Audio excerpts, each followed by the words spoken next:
আসসালামু আলাইকুম।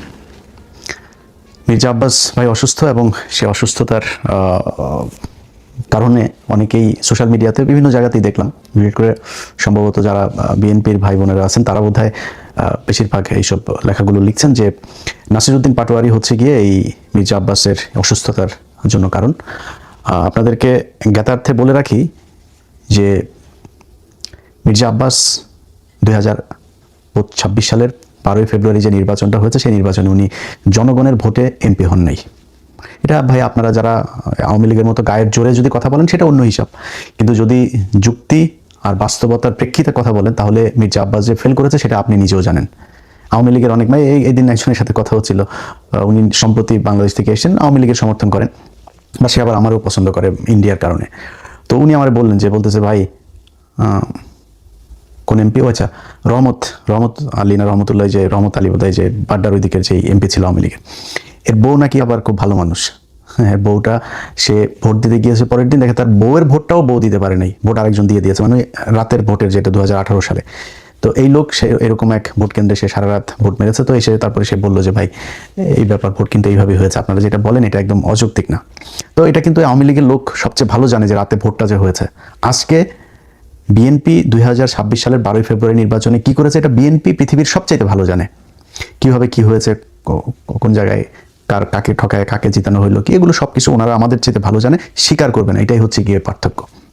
স্বীকার করার দরকার নাই, কিন্তু উনি কিন্তু একজন ভোট চোর। এবং দুনিয়াতে আপনি চুরি বাটপারি শয়তানি সবকিছু করবেন আর আপনি অসুস্থ হলে সবকিছু মাফ হয়ে যাবে, বিষয়টা এরকম না। বাট আমাদের ভিতরে ওইটুকু মনুষ্যত্ববোধ, মানবতাবোধ, সৌজন্যতাবোধ আছে সেইটুক, যে একজন মানুষ অসুস্থ হয়েছে, মানুষ তো যাই হোক আশরাফুল মাখলুকাত হিসাবে আমি তাকে, তারপরে সে মুসলমান, আমি তাকে ভাই মনে করি, ভাই হিসাবে আল্লাহর কাছে দোয়া চাই আল্লাহ যেন ওনাকে সুস্থ করে দেখ। বাট এই যে দোষ যারা দিচ্ছেন তাদেরকে প্রথমে হিসাব করতে বলবো, মির্জা আব্বাসকে যদি নাকি ওনার ধরেন কোনো পাপ টাপ কিচ্ছু নাই, এই ভোট চুরি করেন নাই, উনি ভোটেই জিতে তারপরে সংসদ সদস্য হয়েছেন, উনি খুব ভালো মানুষ, ওনার মতো ভালো মানুষ এই দুনিয়ায় কেউ নাই। উনি এই যে ঢাকা ব্যাংকের মালিক, এই ঢাকা ব্যাংকের মালিক ওনার বাবার বাড়ি ঘর ভিটে মাটি বিক্রি করে তারপরে ঢাকা ব্যাংক দিয়েছেন, এখানে 1 টাকাও 2 নম্বরই টাকা নাই। বিএনপির সময় উনি গণপূর্ত মন্ত্রী ছিলেন, ওই মন্ত্রী থাকা অবস্থায় 1 টাকাও খায় নাই, খুব সৎ অফিসার ছিলেন তিনি। এরকম একজন সৎ মানুষ মনে করে তারপরে ধরেন বক্তব্যটা যদি শুরু করি, এইবার আসেন যে এটার জন্য দায়ী কে। মির্জা আব্বাসের এই যে মনোনয়ন, এই মনোনয়ন পাওয়া নিয়েও কিন্তু দলের ভেতরে ওনাকে না দেওয়ার পক্ষে লোক ছিল। জিজ্ঞেস করেন বিএনপি লোকজনের, যারা বিএনপি, আমরা তো ভাই মানে আওয়ামী বিরোধী ছিলাম, বিএনপির সাথে তো আমাদের সম্প্রতি সম্পর্ক, বিএনপি আমাদেরকে শত্রু মনে করে, বাট বিএনপির ভেতরে তো অনেক বন্ধু বান্ধব আছে, অনেক সূত্র আছে, অনেক সাথে এখনো ভালো সম্পর্ক আছে, ওনাদের কাছে জিজ্ঞেস করেন আপনারা। ওনার স্ত্রী আফরোজা বেগম, উনি আপনার এমপি নির্বাচন করতে চেয়েছিলেন, যেখানে ওই যে হাবিবুর আছে না, ছাত্রলীগের সাবেক ছাত্রলীগের যে হাবিবুর, এই হাবিব হচ্ছে গিয়ে আপনার ওই আসনে আফরোজা চেয়েছিলেন, মানে মির্জা আব্বাসের স্ত্রী, ওনার পুরো নামটা আমার মনে নেই, ওনার স্ত্রী চেয়েছিলেন ওইখানে দাঁড়াইতে, খুব চেষ্টা করেছেন, ওনাকে দেওয়া হয়নি। মির্জা আব্বাস এমপি হওয়ার পরে মন্ত্রণালয়ে মানে মন্ত্রিসভা গঠন হলো, সেই মন্ত্রিসভার ওইখানে কি মির্জা আব্বাসকে মন্ত্রণালয়ে দেওয়া হয়েছে? বলেন, আপনারা বলেন। বিএনপির যারা মির্জা আব্বাসের দেখলাম ওনারা দেখার জন্য সোজা প্রধানমন্ত্রী নিজেও গিয়েছেন ইয়েতে দেখা করার জন্য, হসপিটালে দেখা করার জন্য, তো উনি খুব গুরুত্বপূর্ণ এই কারণেই তো গিয়েছেন। তো ঠিক আছে, আমরা ধরে নিলাম যে ওনাকে বিএনপি খুব পছন্দ করতো, ওনাকে মন্ত্রী পদমর্যাদায় উপদেষ্টা বানানো হলো। এই আওয়ামী লীগের সময় মনে আছে আপনাদের একবার ওই যে দপ্তরবিহীন মন্ত্রী একজন ছিল, কে যেন আমি ভুলে গেছি এই লোকটার নাম, কাউকে একজনকে দপ্তরবিহীন মন্ত্রী বানানো হয়েছিল, সুরঞ্জিত সেন গুপ্ত টুপ্ত বা কাউকে একজনকে, আমার মনে নাই তার নাম, তাই নিয়ে আমরা খুব হাসাহাসি করতাম, ট্রল করতাম ফেসবুকে। তো এই যে মির্জা আব্বাস, বয়েশ্বরচন্দ্র রায়, এরকম কয়েকজনকে দপ্তরবিহীন মানে এই মন্ত্রীর পদমর্যাদায় উপদেষ্টা বানিয়েছে না, এটা কিন্তু গালের মধ্যে একটা জুতা মারা। মির্জা আব্বাস ওই জুতায় কতটা কষ্ট পেয়েছেন সেটা আপনারা মানে বাস্তবতা দিয়ে আপনাদেরকে আমি বুঝাই দেই।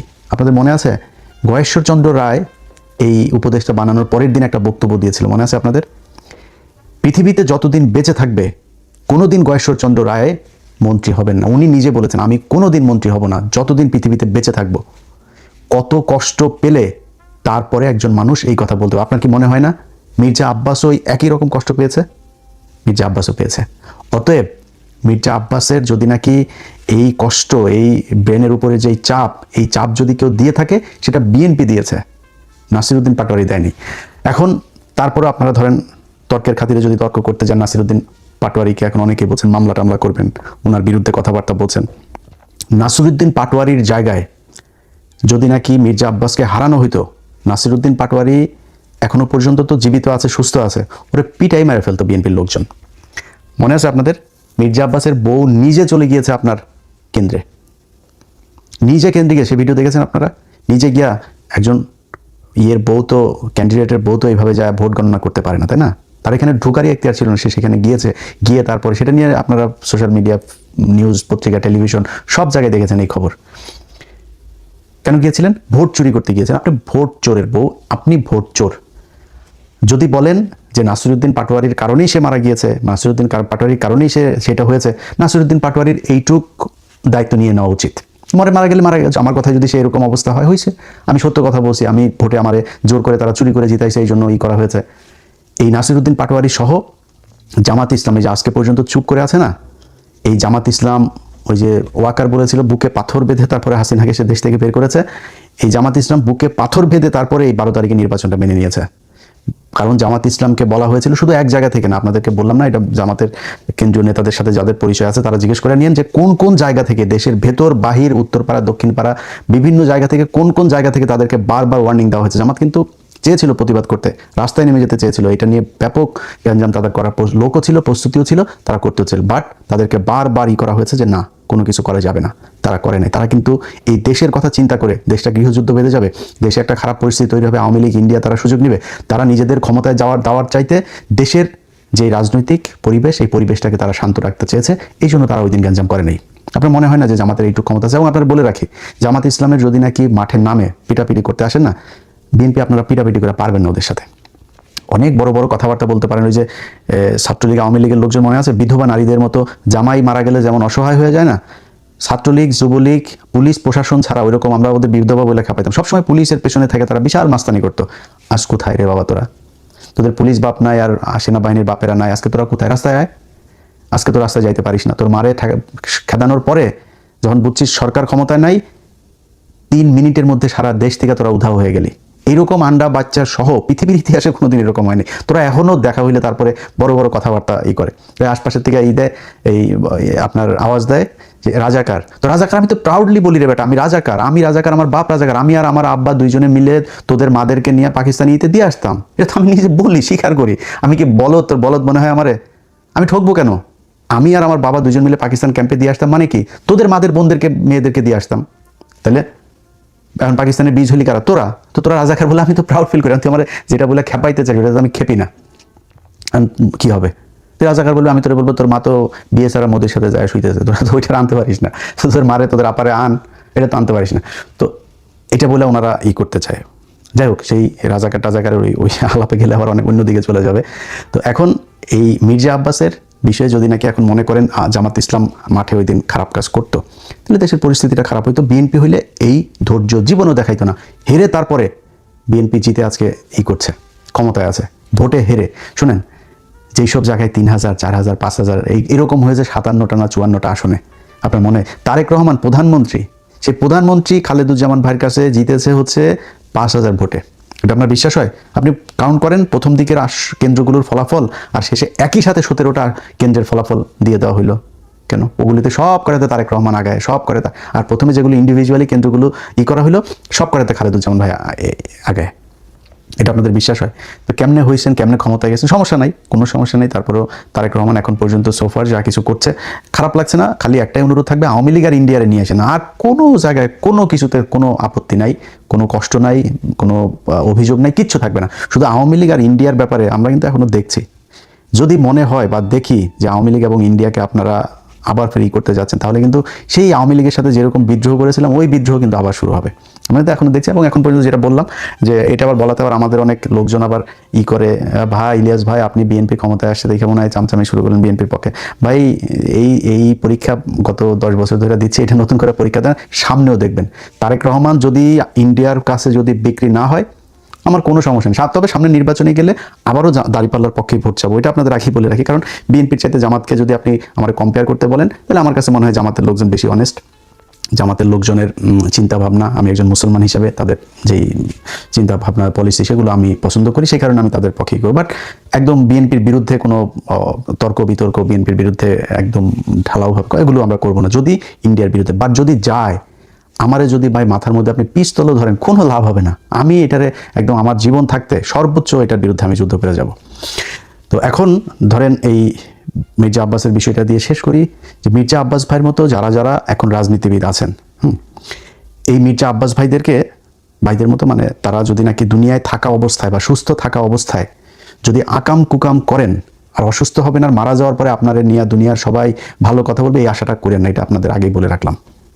মির্জা আব্বাসের প্রতি আমার মানে আমি তো মির্জা আব্বাসের চাইতে অনেক ছোট, তারপরেও তার প্রতি আমি খুব জানাইতে পারতাম। একটা ছোট্ট বিষয় আপনাদের সাথে শেয়ার করি। মির্জা আব্বাসকে আমি একটা এই প্রথম আগে শুরুটা বলি। মির্জা আব্বাস কোনো এক ব্যক্তি তার বিরুদ্ধে কথা বলেছে, তাকে গালাগালি করেছে। সেই গালাগালির প্রেক্ষিতে সে আবার সেই ব্যক্তির নাম ধরে গালাগালি করেছে এবং সে আমাদেরকেও ইন্ডিকেট করেছে ফ্রান্স, আমেরিকা থেকে। তো এগুলো করে তারপর করেছে। তো দাদা তার বিরুদ্ধে আবার তাকে নিয়ে একটা ভিডিও করেছে বা ফেসবুকে সম্ভবত পোস্ট করেছিল, কিছু একটা হবে। তো এটার পরে আমারে ফোন করলো হচ্ছে ওই যে বাড্ডার কায়ুম ভাই, যিনি নাহিদের কাছে যিনি হেরেছেন। তো কায়ুম ভাইয়ের সাথে আমার আবার খুব ভালো সম্পর্ক অনেক আগে থেকে। তো কায়ুম ভাই আমার বলে, ইলিয়াস ভাই আপনি এক কাজ করেন, একটু দাদার সাথে মির্জা আব্বাসটা একটু মিলাই দেন। তো আমি তারা বললাম যে আসলে দাদা তো একটু একরোখা মানুষ, তো আমার তো ওনার কাছ থেকে জানতে হবে যে উনি আসলে মির্জা আব্বাসের সাথে কথা বলবে কিনা, যেহেতু মির্জা আব্বাস আগে দাদাকে বাজে কথা বলেছে। তো দাদারে ফোন দিয়ে জিজ্ঞেস করলাম, দাদা বললো যে ঠিক আছে, ওকে। তো সাথে সাথে আমার আবার আমি কায়ুম ভাইয়ের জানানোর সাথে সাথে কায়ুম ভাই আবার মির্জা আব্বাসের সাথে আমার কনফারেন্সে নিয়ে গেল, নিয়ে তারপরে মির্জা আব্বাস ভাই তখন কক্সবাজারে, এটা কিন্তু আজ থেকে আরও প্রায় ধরেন 6 মাস আগের ঘটনা। তো মির্জা আব্বাস ভাই কক্সবাজার, মির্জা আব্বাস বললো যে ইলিয়াস আমি করবো না, ঢাকায় আসি, ঢাকায় গিয়ে তারপরে আমি এটা নিয়ে বসবো না। ঠিক আছে, আমার তো এখানে আমি মিডল ম্যান হিসাবে কাজ করেছি। এরপরে সে আর আমার সাথেও কায়ুম ভাইও আর কিছু বলে নাই, সেও আমার কিছু বলে। এর মাঝখানে দেখি আবার ফের সে ঢালাওভাবে আমাদেরকে নিয়ে বাজে কথাবার্তা বলা শুরু করলো। তারপর আমি আমার মতো ছিলাম। বাংলা এডিশন যেদিন উদ্বোধন হয়, দেখেন এটা, এটা 6 মাস না, আরও অনেক আগে, অর্থাৎ বাংলা এডিশন উদ্বোধন হয়েছে জুলাইয়েরও আরও ধরেন মাসখানেক আগের ঘটনা এটা। সো প্রায় 8-9 মাস হয়ে গেছে। তো জুলাইয়ের ওই প্রোগ্রামের জন্য আমি মির্জা আব্বাস ভাইরে আমার অফিসের একজন ফোন দিয়ে বললো যে ভাই এই ব্যাপার, আমার বাংলা এডিশন উদ্বোধনে আপনাকে একটু দাওয়াত দিতে বলেছে, আমি কার্ডটা কোথায় দিয়ে আসবো। সে খুব বাজে একটা কথা বলেছে। কি বাজে কথা ওইটা আর সোশ্যাল মিডিয়াতে বললাম না, বাট খুব বাজে একটা কথা বলেছে। এবং এই যে মানুষটা আমার নিয়ে বললেন, আমি বললাম যেটা যে ওনার চাইতে আমার রক্ত কিন্তু কম গরম না। হ্যাঁ, আমি কিন্তু যদি নাকি আমি কোথাও যদি নাকি আমার মনে হয় যে আমার মাথা যদি ঠিক কন্ট্রোল করতে না পারি, ও আমার চাইতে কত শক্তিশালী আমি দেখি না। আমি কিন্তু মানে সর্বোচ্চ আমার শরীরে যেটুকু আছে ওইটুকু আমি কাজে লাগাই। তো ওনার চাইতে আমার রক্ত কম গরম না, বাট আমি কিন্তু ওনার এই খারাপ সময় আমি ওনাকে খুব সম্মান দিয়ে কথা বলছি এবং আল্লাহর কাছে দোয়াও করছি যে আল্লাহ যেন ওনাকে সুস্থ করে দেন। কিন্তু রাজনীতিবিদদেরকে বলবো, ভাই চুরি করবেন, চোট্টামি করবেন, মাগিবাজি করবেন, দুর্নীতি করবেন, দেশের বিরুদ্ধে কাজ করবেন, সব আকাম কুকাম করবেন, এরপরে মরার সময় আপনারা কেউ খারাপ কথা বলতে পারবে না, মরার পরে আপনারা নিয়ে কেউ খারাপ কথা বলতে পারবে না। এই প্রত্যাশাটা করা বন্ধ করে দিন। যারা মরার পরেও এই যে দেখেন না, আপনার ওই যে নিয়ে যায়, শহীদ মিনারে নিয়ে যায়, শহীদ মিনারে নিয়ে তারপরে ফুল দেয়, সারা দেশের মানুষ গিয়া, তারপরে হাজার হাজার মানুষ গিয়া ফুল দেয়। ওই ফুল যার কপালে আছে, যেই কয়জনের কপালে এই ফুল জুটেছে, সব কয়টা মনে করবেন যে জুতা খেয়েছে। কথাটা শুনতে খুব খারাপ লাগলো, একজন মুসলমান হিসেবে বললাম, কোনো মুসলমান যদি এই শহীদ মিনারে গিয়া বিভিন্ন জায়গায় ফুল টুল এগুলো নেয় না, এই মৃত্যুর পরে যার হয়েছে ওরা মনে করবেন ওর জীবনের অনেক পাপ আছে, এই পাপের শাস্তি কিছুটা এখানে দুনিয়ায় হচ্ছে। যে আল্লাহ যাকে পছন্দ করেন ওরা আল্লাহ শহীদ মিনারে এই ফুল নেওয়ায় না। আপনাদের মনে আছে কবি আল মাহমুদের কথা মনে আছে? আল মাহমুদ ভাই কিন্তু একজন মানে আমার দেখা একজন সবচেয়ে শ্রেষ্ঠ মানুষদের মধ্যে বাংলাদেশের একজন। উনি পিয়াস করিমের কথা মনে আছে? 2 জনের একজনকেও এই ছাত্রলীগ, আওয়ামী লীগ এরা শহীদ মিনার নিতে দেয়নি। এর ফয়সালা আল্লাহ ওই উপর থেকে করেছেন। এটা দুনিয়ায় কেউ ফয়সালা করে না। আল্লাহ ওনারে এই শাস্তি দিতে চায় নাই, এই অপমান করতে চায় না, এই জন্য ওরা শহীদ মিনারে নেয় নাই। আল্লাহ পছন্দ করেছেন তাই শহীদ মিনারে নেয় নাই। সো এরকম যারা শহীদ মিনার আল্লাহ নেয়, মনে করেন কম থাক বেশি থাক আপনার পাপ আছে, এই জন্য শহীদ মিনার নিয়ে ফুল দেয়। যাদের মুসলমান দাবি করেন নিজেরা, আপনারা মৃত্যুর আগে বলে নিন, পরিবারকে বলে দিন যে আমার মৃত্যুর পরে আমার কবর দেওয়ার জন্য আমার যত দ্রুত সম্ভব আমার এই কাজ যেন সম্পূর্ণ করা হয়। এটাই ইসলাম। বদরের যুদ্ধে, উহুদের যুদ্ধে, এগুলো যারা সৌদি টদিতে গিয়েছেন তারা গিয়ে নিজের চোখে দেখেছেন। আমি আল্লাহ যেন দেখান, এখনো চোখে দেখি নাই। বাট ওইখানে যেখানে মারা গিয়েছেন, আপনাদের চাইতে আমাদের চাইতে আমরা মানে পায়ের ময়লাও না ভাই সেই সাহাবীদের।